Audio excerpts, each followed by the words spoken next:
pamamaraan sa pagluluto ng kakaning ito ay mula sa paboritong almusal na champorado, gatas at kokwa o tsokolate ang nagpapasarap sa pang-umagang piging.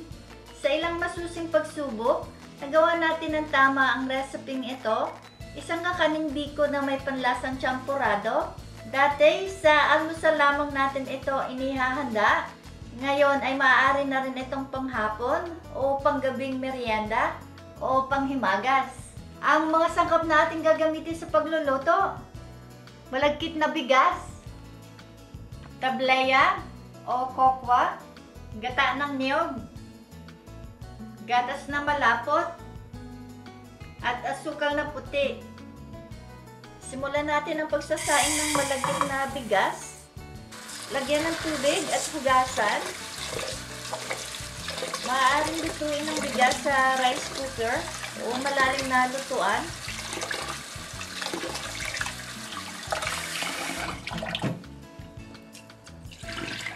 Pagkahugas, lagyan mo din ng tubig sa dami ng nararapat sa pagsasaing. Ang pagkaraniwang dami ng tubig ay isang gatang sa bawat gatang na bigas.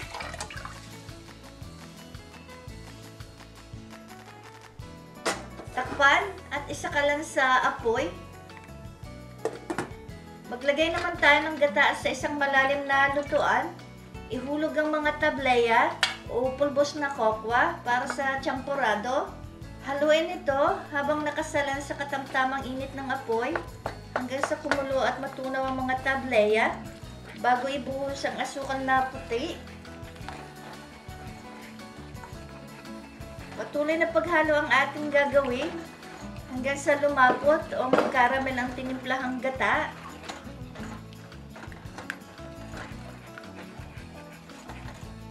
Sumadyok ng ilang bahagi at ibuhos ito sa gatas na malapot. Sa nalalabing karamel sa kawali, ihulog naman natin ang sinaing na bigas.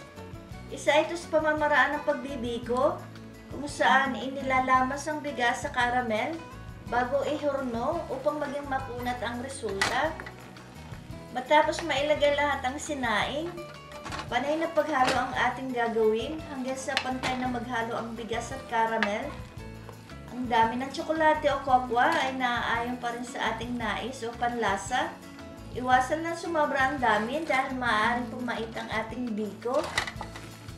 Matapos nating mahalo, ililipat naman natin ito sa isang hulmahan na sinap na ng dahon ng saging.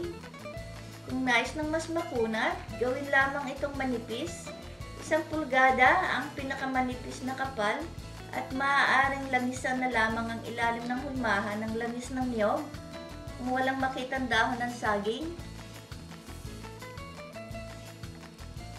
Pantayin ang ibabaw gamit ang liquid ng kutsara o sandok.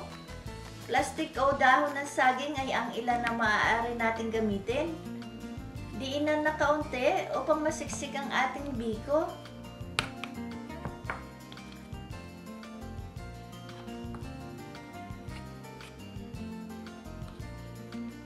Matapos natin mapantay ang ibabaw, ibuhos naman natin ng caramel ng pantay sa ibabaw. Kung nais ng mala-tsokolating lasa, magdagdag ng chocolate powder drink sa tinimplahang caramel at gatas na malapot.